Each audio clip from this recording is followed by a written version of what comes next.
thank you to Jeff.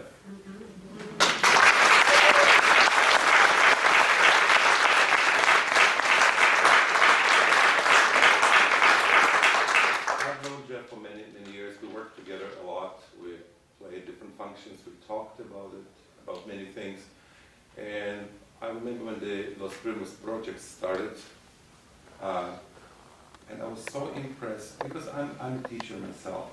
I'm an educator on top of being playing. I teach right now at the University of Dalhousie, and I have to say, this is probably the most rewarding thing in my life beside my family. He's teaching, he's seeing my students going to places, seeing my recent student winning the national audition to the symphony. Things like this mean a lot to me. Ward and Mark were my students. We were working together. And we became friends. They weren't really just students. They were professionals. They were young professionals. I've learned from them. I hope they learned from me. We played performances. We played concerts. So when the question came about this program, and I thought Alison needs first crack on chamber music right here with us. This is the first time this young lady plays chamber music. I don't know if you can believe it or not.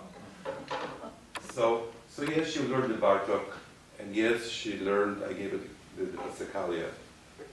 But then for some reason, the music didn't make it to her hands of the other pieces. I thought it would be nice to feature her in a duet and feature her in a string quartet. And they arrived, and they came to my house, her father and Alison, to rehearse the Passacaglia, to only find out that she doesn't have music for anything else. So it was only then we copied the music. So just imagine somebody who never played chamber music gets a part and pulls her away the way she does. She's really proud of herself. She's very hard on herself, you know, and you probably, if you know her, you know she's very hard on herself. She will play beautifully, and then she'll come out, she'll be very upset that she didn't do as well. But that's usually happens with many young, wonderful players. We always notice the things which didn't work out, and we don't think, oh, this great thing that did happen. So Alison, that's a special story, and I really wish I could be a magician and bring her to this country and bring her close to us and put her in hands of great players, of great teachers.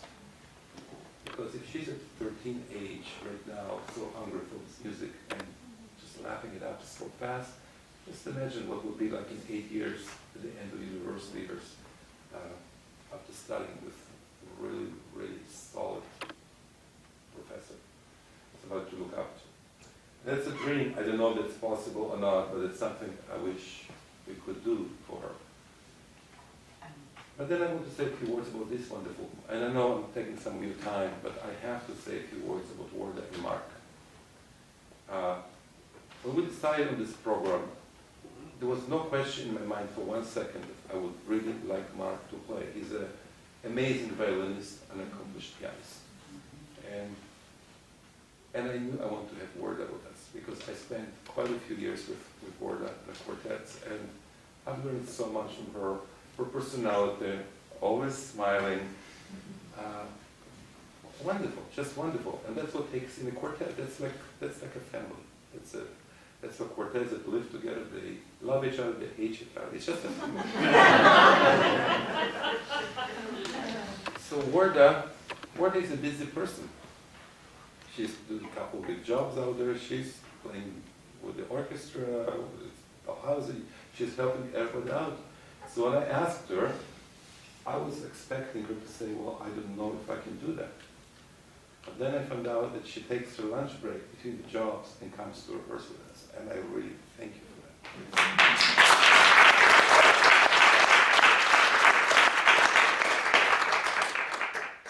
And Mark. And what can I say? I wrote an email to Mark because I think I was probably too chicken to call him direct and say, hey, would you do that? And I think the answer came within 10 minutes. Sure, great. But that's one part.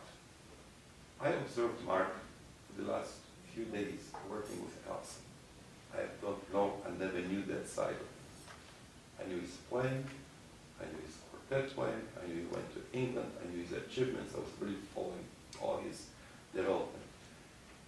sitting there, walking around in my living room, sitting in the living room and thinking this is the best teacher one can have. I mean, patient, I didn't know where the patience comes from. The knowledge, the way to observe a young person and zeroing right away on what the problem is and offering clear, simple solutions. I really think Alison has learned in the last 2 weeks more than she's learned probably in many years. And the first thing I notice is that her sound is about double the volume. Okay? And you'll see now we play in quartet. We are not easy on her. We're not playing down. She has to pull her weight. And the last thing is, I told Alison that in my opinion, the second violin part in the quartet is the most important instrument in a string quartet. Everything's all in all. The first violin, it's got all these great melodies, which is true. But there are a few wonderful violinists who would only play second violin because that's what the heart is. That's like a, I know, Alison, it's a good sports, Italian sports car. We will try. She is the one that's pushing Mark so he can do all the things instead of being trying to play and pull us behind. And that is a very valuable lesson. I think Alison learned it. So I don't want to take any more of your time. Thank you for listening to me, but I really wanted to thank my colleagues and Jeff and Los Primos. And I do have to also thank Augusto, because without a father, like Alison's father, things just don't happen. Okay? It's complete dedication. It's 100% giving to your child, and I really appreciate to see that. So thank you, Augusto, wherever you are. Okay. It's a lie, but anyway. So we'll now play the first quartet for Alison, the Mozart quartet in C major. This one is early quartet, beautiful melodies. She's going to smile, we're all going to smile. It's that kind of a piece. So thank you.